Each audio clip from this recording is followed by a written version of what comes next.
Hello दोस्तों, मैं फिर से लेके आ गया हूँ एक और नया वीडियो। और ये वीडियो है आज का केस स्टडी के बारे में, जिसमें मैं एक एक बात बताऊंगा कि रिटेनिंग स्ट्रक्चर के बारे में यहाँ कैसे फेल हुआ, क्या कारण है, कैसे बनाया जाता है और इसमें क्या क्या प्रोविजन यानी प्रॉस एंड कॉन्स सारा कुछ बताऊंगा। तो चलिए शुरू करते हैं।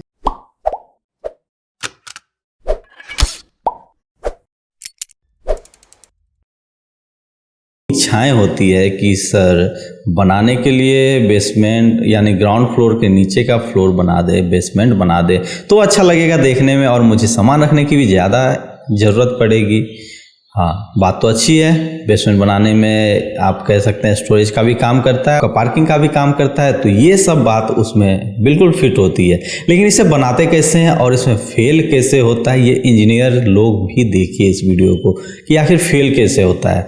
तो एक एग्जाम्पल लेके चलते हैं कि जैसे आप बनाते हैं तो आप अपने पैड देख रहे हैं, पैड जिसके तलवा होता है, तलवा में क्या होता है, टो एंड हील। अगर मान लीजिए आपका हील छोटा, अगर टॉ बड़ा है, अगर यही उल्टा हो जाए, हील बड़ा टॉ छोटा हो जाए तो आदमी कैसे खड़ा रहेगा। वही बात है स्ट्रक्चर बनाने में। हम हमेशा जो है एक मान के चलते हैं, एक इंजीनियर अपना विजुअलाइजेशन प्लस अपना स्टडी जो है वो सब कुछ उस पर अप्लाई करता है। तो विजुअलाइजेशन में यही रहता है कि स्ट्रक्चर बनाने में कितना हमें एक्टिव प्रेशर और पैसिव प्रेशर इस पे लग रहा है। सॉइल प्रेशर जो लगता है हमारे रिटेनिंग स्ट्रक्चर पे, तो वो उसे कितना रिटेन करता है, यानी स्टिफनेस उसके पास कितना है, एक्टिव स्टिफनेस या पैसिव स्टिफनेस। तो ये कितना लगता है, पैसिव वो खुद लगाता है और एक्टिव जो बाहर से उसे लग रहा है सॉइल का। तो दो कंडीशन होता है। जब वाटर में देखेंगे तो जो टोटल प्रेशर है वो मैक्सिमम होता है बॉटम में, जो वाटर का प्रेशर बॉटम में ज़्यादा होता है। और जब आपका फेल स्ट्रक्चर करता है तो देखते होंगे कि बॉटम में पाइल या फाउंडेशन जो होता है पिलर का, जिसमें आप देखेंगे कि ब्रिजेज हो गए या कोई भी स्ट्रक्चर वो नीचे से फेल करता है। लेकिन जब रिटेनिंग में आते हैं तो हमें सबसे पहले ध्यान रखना है कि ये फेल हमेशा ऊपर से करेगा, सैंडी सॉइल हो या कुछ भी हो। एग्जाम्पल के तौर पे मैं दिखाते जा रहा हूँ आपको कि इसमें देखिए, जैसे जैसे हम इसमें नट खोलते जा रहे हैं, यानी वोल्टून, ये हमारा एक प्रोटोटाइप है, मॉड्यूल है, प्रोटोटाइप नहीं कह सकते, मॉडल है। इस मॉडल में हम देखते हैं कि इसका जैसे जैसे हम नट यानी कि उसका जो डिस्प्लेसमेंट होता है हमारे फाउंडेशन रिटेनिंग का, तो ऊपर से ही वो स्टिफ करता है। ऊपर से प्रेशर जैसे जैसे वो हटाते जाएगा उतना वो और ज़्यादा एक्टिव प्रेशर जो है बढ़ाते चला जाता है। इसी से ये फेल होता है। एक वीडियो इस्तांबुल से आया है जिसमें एक स्ट्रक्चर बनाया है और इसमें गलती ये भी है कि उसमें वाइप नहीं दिया है। वाइप नहीं देने के कारण और नीचे का जो है ना टो है ना हील है, जैसे गोबर के उपले दीवार पर ठोक देते हैं उस तरह से बना दिया है।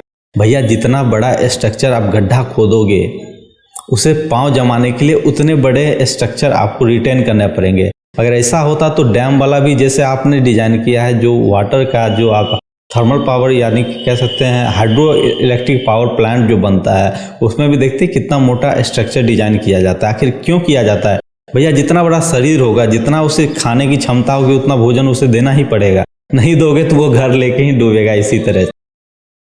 अब बात करते हैं इसमें जो रिटेनिंग किया है। अब इसमें वाइप भी गलत जगह दिया है, इस बिल्कुल बॉटम पे जाके वाइप छोड़ा है। वाइप भी ऐसे छोड़ा है जैसे कि पूरा फाउंडेशन उसका गड़बड़ हो जाए। वहाँ पे पानी का स्टोरेज होगा। जब भी वाइप आप छोड़िए, जब ज़्यादा हैवी स्ट्रक्चर है तो वाटर जो है परकुलेट करता है ऊपर से, न कि नीचे से। नीचे तो ग्राउंड वाटर होता है, लेकिन ऊपर से जब परकुलेट करता है तो आप ऊपर में वाइप छोड़ते जाइए। ऊपर में वाइप छोड़ने का एक और कारण है कि आप जिग जैग पैटर्न में ही छोड़िए। अगर सीरीज में छोड़ेंगे तो वो भी फेल्योर कर देगा। जिग जैग में छोड़ने पर मिनिमम डिस्टेंस एक वाइप होल से दूसरे वाइप होल के बीच मिनिमम 1 मीटर होना चाहिए। ये 1 मीटर होने के कारण क्या होता है कि हमारा जो मान लीजिए बारिश का समय होगा, बारिश के समय जो वाटर आता है उसी वाटर को वाइप करने के लिए वाइपर लगाते हैं, यानी वाइप होल बनाते हैं। हो गई ये प्रिकॉशन करने का कारण। अब बात करते हैं इसमें जो है हमारा साथ में फेल किया है, इस फेल का खमियाजा जो भुगता है बगल वाला एक घर वाला बेचारा, उसका सारा घर गिर गया इसी के कारण। ये भी डूबा, मतलब डूबे हम भी, लेकिन साथ में आपको भी ले डूबेंगे। यही पद्धति यहाँ भी अप्लाई हुई। अगर आपका स्ट्रक्चर फेल होता है तो आपके नियर बाय जो भी बिल्डिंग होंगे उसका भी स्ट्रक्चर आप ही फेल करेंगे, दूसरा कोई कारण नहीं बनेगा।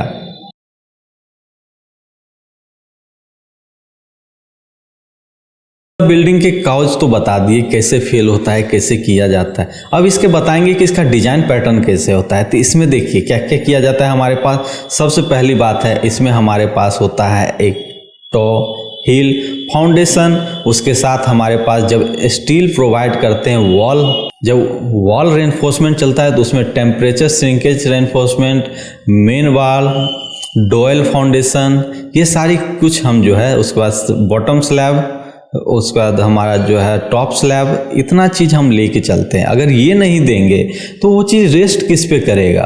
रेस्ट करने के लिए हमें एक जो है बॉक्स टाइप का मान लीजिए बनाते हैं। जैसे कटोरा देखते हैं, कटोरा में अगर पानी या कुछ भी डाल दें तो वो चारों तरफ फैलता है, बाहर से भी पड़ेगा।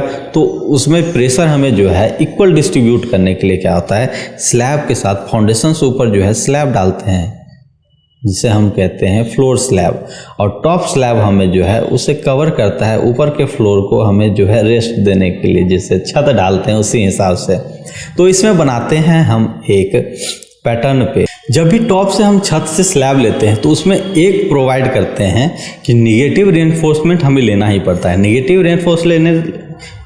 रेनफोर्समेंट लेने का कारण ये होता है कि जैसे हम ऊपर से हम स्लैब करते हैं तो स्लैब और इस वॉल को कनेक्शन मिल जाता है। इसी कनेक्शन को हमें जो है निगेटिव रेनफोर्समेंट जो है प्रोवाइड करता है।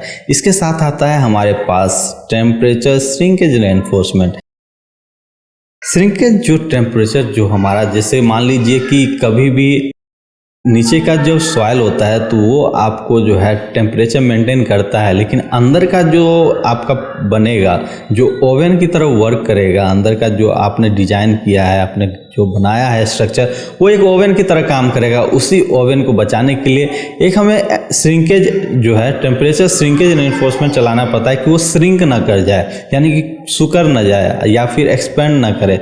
इसीलिए उस चीज़ को प्रोवाइड करते हैं, वो आपको हॉरिजॉन्टली प्रोवाइड करना पड़ता है। फिर आता है हमारे पास डोयल फाउंडेशन। डोयल फाउंडेशन क्या करता है, फाउंडेशन और जो वॉल है हमारा स्ट्रक्चर, वो दोनों के कनेक्शन के बीच का जो हमारा मीडिएटर होता है वही फाउंडेशन डोयल होता है।